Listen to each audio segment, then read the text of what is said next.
नमस्कार दोस्तों, मेरा नाम है विजय कुमार। आप देख रहे हैं कॉमिक्स पिटारा चैनल को। तो चलिए दोस्तों, हम लोग कॉमिक्स पढ़ रहे थे डॉक्टर वार्म, जो कि वंडरमैन परमाणु की कॉमिक्स है। इसका पहला पार्ट मैंने अपने चैनल पर अपलोड कर दिया है। पहले पार्ट में मैंने इस कॉमिक्स को 20 पेज तक कवर कर लिया था।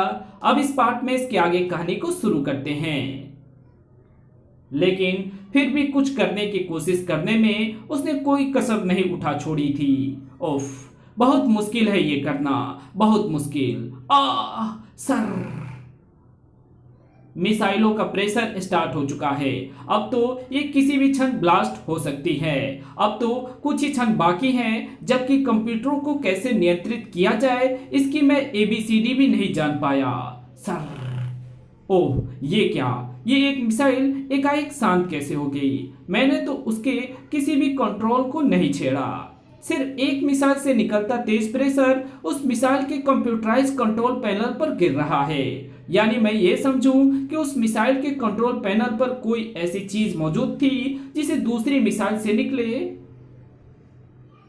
अगर ऐसा है तो मुझे अन्य मिसाइलों को शांत करने के लिए भी यही तरीका अपनाना होगा, और उसके लिए मुझे अपनी परमाणु रस्सी से ऐसे पाइप बनाने होंगे जो मिसाइलों से निकलते प्रेशरों को वहां ले जाए जहां मैं चाहता हूं। परमाणु रस्सियों का वो अनोखा प्रयोग, और परमाणु की मेहनत आखिर रंग ले ही आई। उफ, आखिर मैंने सभी मिसाइलों को शांत करके एक बहुत बड़े खतरे को टाल दिया है।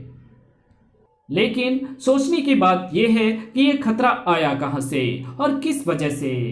परमाणु की सफलता ने उसके सामने कुछ सवाल खड़े कर दिए थे, तो किसी की असफलता ने भी उसके सामने सवालों का ढेर लगा दिया था। एक बार फिर नाकामयाब हुआ मैं, और इस बार मुझे नाकाम करने वाली जो ताकत है वो एटॉमिक पावर से भी ज्यादा खतरनाक है। मुझे उस शक्ति को खत्म करना होगा, लेकिन पहले मुझे इस शहर के चप्पे चप्पे पर मौजूद अपने साथियों की मदद से उसका पता लगाना होगा।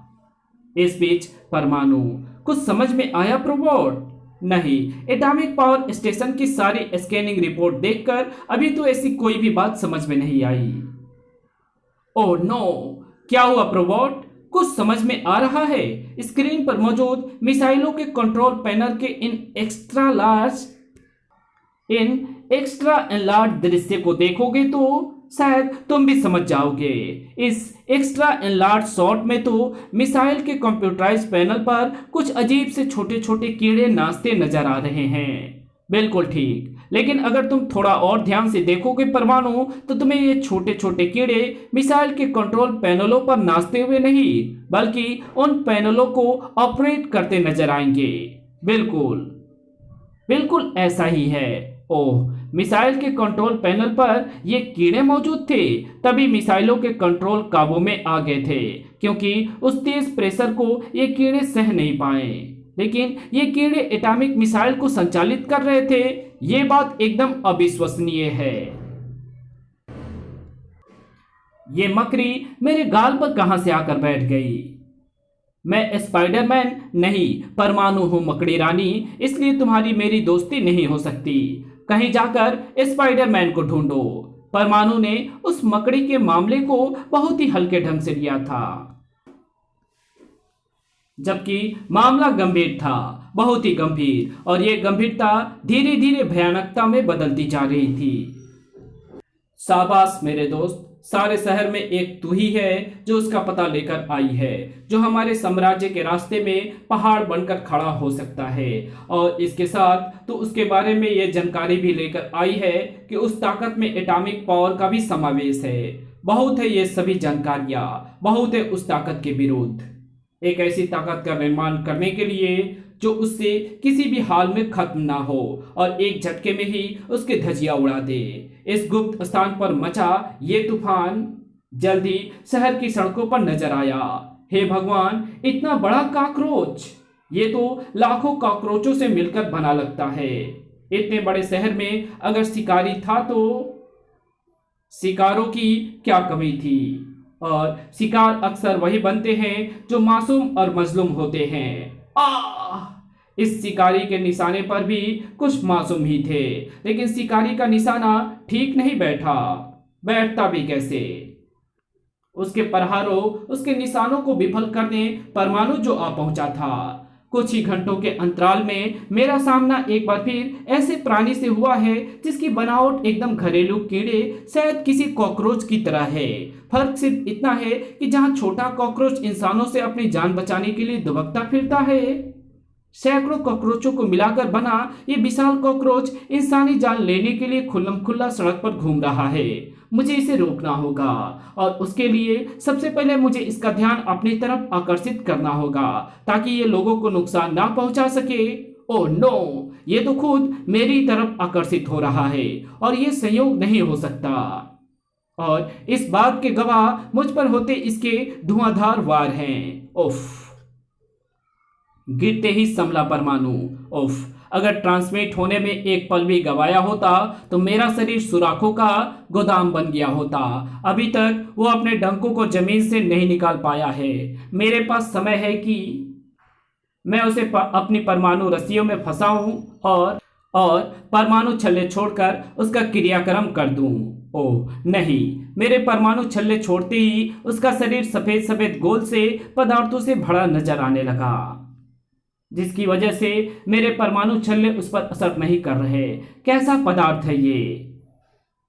ओह समझा, निश्चय ही ये पदार्थ उन सभी कॉकरोचों के अंडे हैं जो एक साथ इकट्ठा होकर चिपटे पड़े हैं। तभी उन पर मेरे परमाणु छल्लों का असर नहीं हुआ, क्योंकि वैज्ञानिकों का मत है कि धरती पर कॉकरोच के अंडे ही वो चीज हैं जो परमाणु हमले के बाद भी सुरक्षित रहेंगी। यानी अब ये विशाल कॉकरोच अंडों का रूप ले चुका है, इसलिए अब इस पर अपने परमाणु छल्ले छोड़ने का मतलब है अपनी ताकत व्यर्थ करना। तो फिर इसे कैसे खत्म करूं और कैसे इससे बचूं? ये पेट्रोल शायद कुछ कर सके, शायद आग इस पर कुछ असर डाले। परमाणु ने उसमें आग तो लगाई, लेकिन उफ, उस कॉकरोच के शरीर पर गिरे पेट्रोल ने जैसे ही आग पकड़ी है वैसे उसने अपने मुंह से कोई लार जैसा पदार्थ छोड़कर उस आग को बुझा दिया है। इसका मतलब साफ है कि आग भी उस शैतान कॉकरोच का कुछ नहीं बिगाड़ पाएगी। यानी इसे जिसने भी भेजा है इसका पूरा इंतजाम किया हुआ है कि इसे किसी भी तरह खत्म नहीं किया जा सके। लेकिन वो है कौन, उसकी खोज करनी होगी और उसके लिए मुझे प्रोबॉट की सहायता लेनी होगी। प्रोबॉट, क्या तुम मेरी आवाज सुन रहे हो? हाँ परमाणु, मैं सुन रहा हूं, कहो क्या कहना चाहते हो? प्रोबॉट से संबंध स्थापित होते ही परमाणु ने उसे जल्दी जल्दी अपनी बात समझाई और फिर उस प्रलय के दूत से भिड़ गया। उफ, मेरी हर ताकत को धत्ता बताकर मुझे चबा जाने की फिराक में है ये।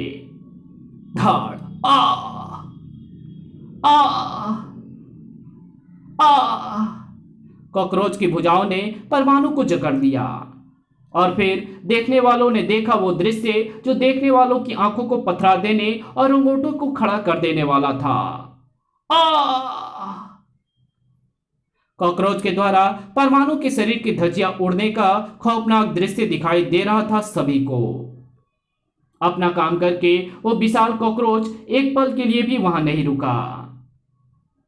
कुछ ही देर बाद वो कॉकरोच वहां नजर आ रहा था जहां उसका निर्माता मौजूद था। शाबाश मेरे साथी, शाबाश, तूने उस ताकत को खत्म करके ये साबित कर दिया कि अब वो दिन दूर नहीं जब पृथ्वी पर हमारा राज होगा और राजा होऊंगा मैं यानी डॉक्टर वार्म। ख्याल अच्छा है, लेकिन इस ख्याल को पूरा करने के लिए तूने जो रास्ता अपनाया है वो किसी को राजा नहीं सिर्फ कैदी बनाता है। धड़ाक, तू तो वही ताकत है जो मेरे रास्ते की सबसे बड़ी रुकावट है, लेकिन तुझे तो मेरे साथी ने खत्म कर दिया था। खत्म नहीं कर दिया था, बल्कि खत्म करने की कोशिश की थी। असल में इस बड़े कॉकरोच ने जिसके टुकड़े किए थे वो मेरा नहीं बल्कि मेरी उस डम्मी का शरीर था जो मुझ तक तब पहुंची थी जब कॉकरोच ने मुझे उठाकर ग्लास फैक्ट्री में फेंक दिया था। जैसा मैंने प्रोबॉट को समझाया था उसने वैसा ही किया। उसने लचीले प्लास्टिक से बने एक डमी रोबोट को मेरे ड्रेस पहनाकर यहाँ भेज दिया है और जब ये पहुंच ही गया है तो मुझे जल्दी से जल्दी एक तरफ हो जाना चाहिए, क्योंकि मुझे खत्म करने को उतारू वो भयानक कॉकरोच यहाँ पहुंचता ही होगा और मैं चाहता हूँ कि वो मुझे खत्म करे। क्योंकि जब तक वो मुझे खत्म नहीं करेगा तब तक इसके निर्माता तक पहुंचने की मेरी योजना सफल नहीं होगी। मेरे इस साथी की धोखे में रखकर अगर तू यहां पहुंच गया है तो क्या समझ रहा है ये तुझे छोड़ देगा? ये अभी चट कर जाएगा तुझे। ऐसा नहीं होगा, क्योंकि यहां आते आते मैंने इसका इंतजाम सोच लिया है। परमाणु रस्सियों की इस बाढ़ के रूप में जो कॉकरोच का एक विशाल अंडा बन चुके कॉकरोच के इर्द गिर्द तेजी से लिपटेगी और अंडे के ऊपरी सल्कों को ये एहसास दिलाएगी कि अभी वातावरण निषेचन यानी कॉकरोच के बाहर आने का नहीं है। कॉकरोच के अंडों की इस खूबी के कारण ही वैज्ञानिकों ने यह घोषणा की थी कि पृथ्वी पर परमाणु आक्रमण के बाद भी अगर कोई प्राणी बचेगा तो वो कॉकरोच होगा। इस विशाल कॉकरोच के शरीर पर मौजूद अंडों के सल्कों ने उसे परमाणु रस्सियों के कारण यह एहसास करा दिया है और कटे वृक्ष की तरह लहरा कर नीचे गिरे इस कॉकरोच का शरीर इसका सबूत है। अब तेरी बारी है। इस बेकार सी रस्सियों से अगर उस अंडे की तरह मुझे भी फंसाना चाहता है तो ये तेरी भूल है, क्योंकि मेरी ये ऊर्जा इस रस्सी में मौजूद न्यूट्रॉनों, प्रोटॉनों और इलेक्ट्रॉनों को अलग करके उसे चुटकियों में खत्म कर देगी। ओह, इस पर परमाणु छल्ले छोड़ने होंगे। ओह नो, उसकी ऊर्जा तो परमाणु छल्ले को भी नष्ट कर रही है और उस ऊर्जा को वो अनोखे ढंग से बिजली के उस स्रोत से हासिल कर रहा है। उसके और बिजली के उस स्रोत के बीच में व्यवधान पैदा करना होगा। बीच में आए इस व्यवधान की बदौलत अब ये ऊर्जा हासिल करके मुझ पर उसका वार नहीं कर पा रहा है। अब यही सही मौका है कि मैं उसे अपने परमाणु रस्सियों के जाल में फंसा लूं। अब मुझे इसे लेकर आकाश में उड़ जाना चाहिए। इस कहानी को यहीं खत्म करते हैं। इसके आगे कहानी पढ़ेंगे इसके पार्ट 3 में। तो मिलते हैं इसके तीसरे पार्ट में। तब तक के लिए बाय। अगर आपको ये वीडियो पसंद आई हो तो इस वीडियो को लाइक कर देना। चैनल पे नया हो तो चैनल को सब्सक्राइब जरूर कर देना और जहां इस वीडियो की जरूरत हो वहां इसको शेयर जरूर कर देना। Thanks for watching my videos.